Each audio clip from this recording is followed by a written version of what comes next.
ce geste de toi viendra mon secours.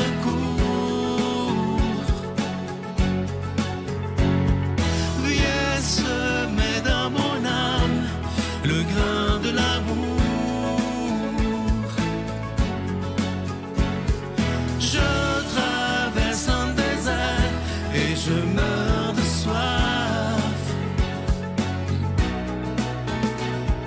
Montre-moi le mystère qui garde la foi. Bon lundi, bienvenue dans votre émission La Victoire de l'amour. J'espère que vous allez bien. Ce début février, c'est incroyable comment le temps passe vite. Aujourd'hui, ma chronique, c'est quelque chose qui me tient beaucoup à cœur. Le titre, c'est « Prendre du temps avec Dieu ». Je ne sais pas si vous êtes comme moi, mais on vit dans une société qui va évidemment extrêmement vite. On est branché de partout, que ce soit avec les tablettes, les téléphones, la télévision, la radio, nommez-les. Il n'y a plus moyen d'avoir des silences nulle part. Et beaucoup de gens m'écrivent en disant « J'ai l'impression, moi, que Dieu, il me répond pas, que je prie, puis il n'y a rien qui se passe. » Mais j'ai le goût de vous répondre, est-ce que vous prenez du temps de silence avec Dieu? Et j'aimerais qu'on fasse un exercice ensemble, parce que je me mets là-dedans, là, je suis pas mieux que personne, moi, là. Combien de temps passons-nous dans une journée ou dans une semaine à écouter, puis c'est pas mal, au contraire, ça fait même du bien, puis ça nous détend, mais à écouter des séries, à écouter des téléromans, comme on appelle parfois, à écouter des films, à lire des livres, etc., tout ce qu'on fait, ou être sur sa tablette en train de regarder Instagram, Facebook, TikTok, nommez-les. Mais pendant ce temps-là, prenez le nombre d'heures par jour, par semaine, et dites-vous maintenant, et je me pose la question à moi, combien de temps de qualité je prends avec Dieu à chaque jour? Un temps de qualité, pas, parfois j'entends, avec beaucoup de respect que je vous dis ça, mais parfois il y a des gens qui se disent, là, faut que j'ai 5 minutes ou 10 minutes pour faire mes prières, puis après ça, mais je peux passer à autre chose. Ça, pour moi, là, je ne veux pas juger, mais si c'est une obligation, c'est pas de l'amour. Il faut faire la prière avec amour. C'est un rendez-vous de cœur à cœur avec Dieu, ce moment de prière ou de méditation. Et je trouve important qu'en cette année 2025, on puisse prendre la décision de dire « Je veux prendre du temps de qualité avec Dieu ». Pour certains, ça va être le matin, d'autres, ça va être le soir. Moi, c'est souvent dans l'auto où je décide de fermer la radio et j'écoute la radio de mon cœur, le silence. Et je dois vous dire que quand je prends le temps d'être en silence, quand je vis des moments difficiles comme vous, il est important pour moi de me mettre en silence et de dire « Qu'est-ce que tu veux me dire, Seigneur, là-dedans? Qu'est-ce que tu veux m'apprendre dans cette épreuve? Pas toi qui l'envoie à l'épreuve, mais maintenant qu'elle est là, qu'est-ce que je dois apprendre pour pas que je la vive pour rien? » Parce que dans chaque épreuve, dans chaque souffrance, si on accepte, il y a quelque chose qu'on peut apprendre. Si on décide de le demander à Dieu directement, « Seigneur, aide-moi à comprendre ce que je dois comprendre à travers ce que je vis présentement. » Au lieu d'être très choqué, de dire, au lieu d'être violent même avec cette épreuve-là, de dire « c'est épouvantable, une fois qu'elle est là, elle est là. » Bon, comment je réagis maintenant? Et si on décide de prendre du temps de qualité avec Dieu, vous allez voir à quel point, même les moments difficiles, vous allez vous dire, il fallait peut-être que je passe par là. Moi, je le sais, dans ma vie, j'ai eu des moments très difficiles, comme vous, et en faisant une relecture de ma vie, je me suis dit, des fois, ça fait 10 ans, 15 ans, une chance que je suis passé par là. Et dernièrement, vous avez peut-être vu, au mois de décembre, si ma mémoire est bonne, j'ai interviewé Christine. Et non, c'était pas une discussion, mais c'était plutôt sur un témoignage. Christine Michaud, qui a fait une dépression majeure, là, quand elle était vers la fin vingtaine, 28, 29 ans. Une dépression épouvantable. Et ça a duré longtemps. Elle pleurait, etc. Puis elle dit dans cette émission-là, maintenant, avec une relecture de sa vie, heureusement que cette dépression est arrivée, parce que je ne serais pas là aujourd'hui à la télé, je ne serais pas là à avoir évolué, à avoir appris beaucoup de choses. Alors, vous voyez, même dans un cas, on n'est pas capable de dire ça quand on est dedans, évidemment. Quand on est dans l'épreuve, quand on est dans les problèmes, on a l'impression que tout va sauter. Mais c'est après. Si on décide de le traverser avec Dieu, ce désert qui est parfois très difficile à vivre, si on décide de dire à Dieu, tiens-moi la main là, pendant que ça va pas, parce que je veux pas sombrer. Et moi, je vous dis une chose, Dieu sera toujours là à côté de vous pour vous aider à passer à travers une épreuve parce que c'est notre Père et il nous aime. Notre Père qui es aux cieux, que ton nom soit sanctifié, que ton règne vienne, que ta volonté soit faite sur la terre comme au ciel. Donne-nous aujourd'hui notre pain de ce jour. Pardonne-nous nos offenses comme nous pardonnons aussi à ceux qui nous ont offensés. Et ne nous laisse pas entrer en tentation, mais délivre-nous du mal, car c'est à toi qu'appartiennent le règne, la puissance et la gloire pour les siècles des siècles. Amen. La Victoire de l'amour vous invite à célébrer 30 ans d'amour au Centre Vidéotron de Québec, le 24 mai 2025, de 13h à 17h. Avec Mélissa Bédard, Patrick Normand, Nathalie Laure, Guylaine Tanguay et la présence exceptionnelle de Michel Thor. Témoignages et conférences avec Sœur Angèle, Dominique Bertrand, David Bernard, Christine Michaud, Martin Larocque, Claire Jacques, Victor et l'équipe de la Victoire de l'amour. Billets en vente maintenant sur lavictoiredelamour.org. Je suis tellement content de vous parler du magnifique cadeau de février. C'est le mois de l'amour, le mois de la Saint-Valentin. Je sais que vous l'attendiez beaucoup. C'est le cœur de l'espoir. Vous allez le voir à l'écran, il est vert. C'est de la pierre d'agate, donc il n'y a pas de peinture dessus. C'est vraiment la couleur de la pierre que vous voyez.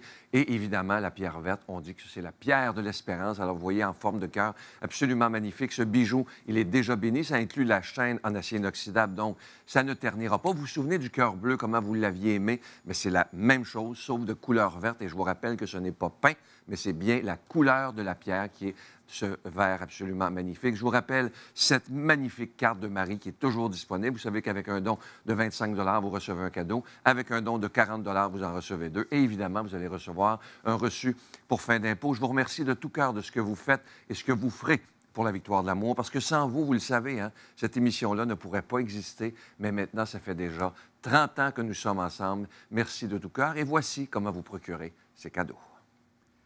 Par la poste à la Victoire de l'amour, casier postal 120, succursale Boucherville à Boucherville, le J4B 5E6, ou par téléphone, par carte de crédit, du lundi au jeudi, de 8h à 17h, au 514-523-4433, ou à notre numéro sans frais, le 1-888-811-9291. Également sur notre site Internet, le www.lavictoiredelamour.org. Avec votre don, vous recevrez aussi un reçu pour fin d'impôt. Merci de donner des mains à la Providence. Merci d'investir dans votre foi.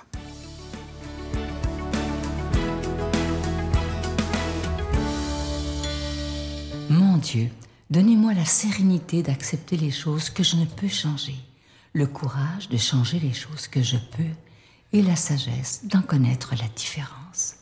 Amen. Aujourd'hui, l'homélie est faite par quelqu'un qu'on apprécie beaucoup, le Craneuf.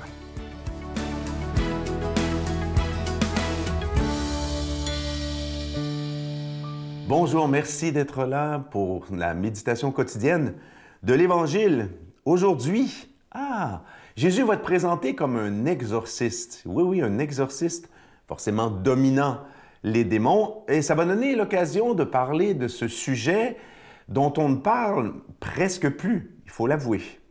Donc avant de débuter, demandons à l'Esprit Saint de venir inspirer mes paroles afin qu'elles augmentent en moi, qu'elles augmentent en vous, l'amour de Dieu et de notre prochain. Donc, dans l'Évangile selon Marc, Jésus pérégrine, Jésus se promène, il fait son ministère, Jésus enseigne, Jésus guérit autour du lac de Galilée. Et Jésus, dans le chapitre qu'on voit dans Marc, va opérer plusieurs miracles de guérison vraiment saisissants. Vous savez, il y a des miracles de guérison qui est un peu plus... C'est toujours un miracle, plus banal, mais là vraiment... Donc, la guérison du possédé dans un cimetière, savoir c'est ce dont on va parler aujourd'hui, d'une femme qui avait des pertes de sang depuis très longtemps, guérison de la femme hémorroïde. Et puis, attention, j'allais dire le sommet des sommets, il n'y en a que 3 dans les évangiles. On dit la résurrection, mais en fait, c'est la réanimation d'un cadavre, donc de la fille de Jaïr, le chef de la synagogue. Alors, êtes-vous prêts? Asseyez-vous parce que, my God, c'est l'Halloween, mais 6 mois en retard. Jésus a joué dans un film d'horreur. Et lui et ses disciples arrivent dans le pays des Géraséniens. Aussitôt, un homme possédé d'un esprit mauvais sortit du cimetière à sa rencontre. Il habitait dans les tombeaux. Entendez-vous la musique? Et personne ne pouvait plus l'attacher, même avec une chaîne. Nuit et jour, il était sur les collines à crier et à se blesser avec des pierres. Eh oui, un vrai décor de film d'horreur. On parle vraiment d'esprit, selon les évangélistes, on parle d'esprit ou on parle de démons. Un homme enchaîné. Écoutez, le décor est là. On voit vraiment qu'il y a quelque chose qui ne va pas. Est-ce que c'est un cas de maladie mentale, de schizophrénie? Est-ce que c'est un cas de réelle possession? La suite du récit, je le garde pour un petit peu plus tard. Mais Jésus, quoi qu'il en soit, va vraiment montrer son autorité de guérisseur face à ce démon. Alors, l'homme, voyant Jésus, se prosterne devant lui et lui crie, « Que me veux-tu, Jésus, fils du Dieu très haut? » Et Jésus, pas de dialogue, « Esprit mauvais, sors de cet homme. » Jésus lui demande quel est son nom. L'homme lui répond, c'est l'Esprit, « Je m'appelle Légion, car nous sommes beaucoup. » Et il suppliait Jésus de ne pas les chasser en dehors du pays. Messieurs, dames, il faut parler des exorcismes. Là, je vous l'ai dit, on ne sait pas trop. Est-ce que c'est un cas de maladie mentale? Est-ce que c'est un vrai cas de possession? Mais vous savez quoi? Les exorcismes, autrement dit, le mal qui est une personne, en la personne de Satan d'abord, le premier ange rébellé, mais aussi des démons. Donc, pas qu'un seul ange, mais une légion de gens qui ont suivi Lucifer. C'est une réalité, une vérité de foi. Autrement dit, on croit vraiment que c'est réel. Et l'Église, évidemment, reconnaît que Jésus a vraiment fait des miracles. Autrement dit, l'historicité, c'est un terme, ça s'est vraiment passé dans l'histoire. Et l'Église, depuis 2000 ans, jusqu'à aujourd'hui, il y a encore des prêtres exorcistes. Évidemment, on ne parle pas de cela, parce que, vous savez, l'exorcisme est toujours à la limite entre la maladie mentale, la maladie physique, puis des fois, effectivement, de réels cas de possession. Mais évidemment, l'Église est extrêmement prudente. Peut-être qu'à une certaine époque, ou je dirais assurément, on en voyait trop. On concluait trop vite. Ah oui, c'est un cas de possession.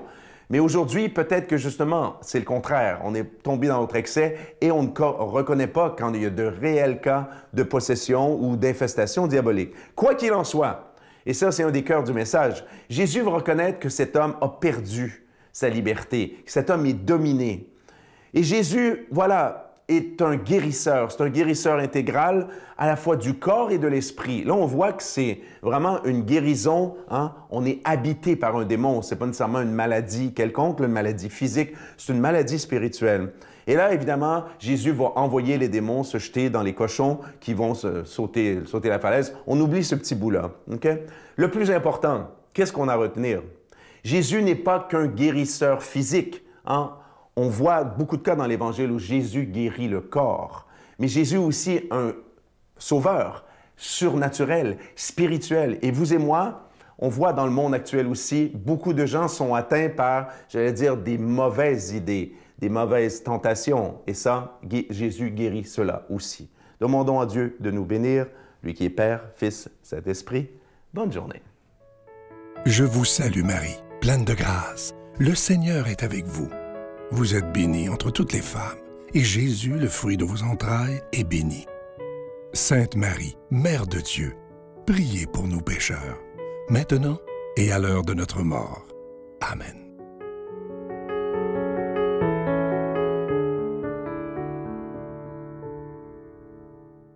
Je vous rappelle évidemment ce 30e anniversaire de la Victoire de l'amour. Je vous rappelle que ça aura lieu samedi le 24 mai 2025 au Centre Vidéotron de Québec. J'ai tellement hâte de vous y rencontrer. Je vous rappelle que le prix des billets, on a tout fait pour qu'il soit le moins cher possible. C'est de 16 $ à 34,75 $. Ça comprend les taxes, ça comprend les frais de billetterie. Il n'y a pas de surprise. Alors, c'est vraiment pas cher pour avoir 4 heures de rassemblement, de témoignages, de chants. Ça va être absolument extraordinaire. Et évidemment, il y a aussi Groupe Voyage Québec qui organise des autobus d'un peu partout au Québec. Vous voyez présentement les villes et le numéro de téléphone pour réserver directement avec eux. Eux, ils vous proposent le transport et le billet d'autobus. Je vous souhaite une belle journée. À bientôt. Bye. Et la deuxième écho que j'ai passée, les 2 reins étaient atteints, puis il n'y avait aucune espérance de vie. Il fallait que j'aille accoucher d'un bébé mort-né. Par la mère apprenant que son fils est guéri, par l'oiseau rappelant l'oiseau tombé du nid, par l'herbe qui a soif et recueille l'ondée, par le baiser perdu, par l'amour donné et par le mendiant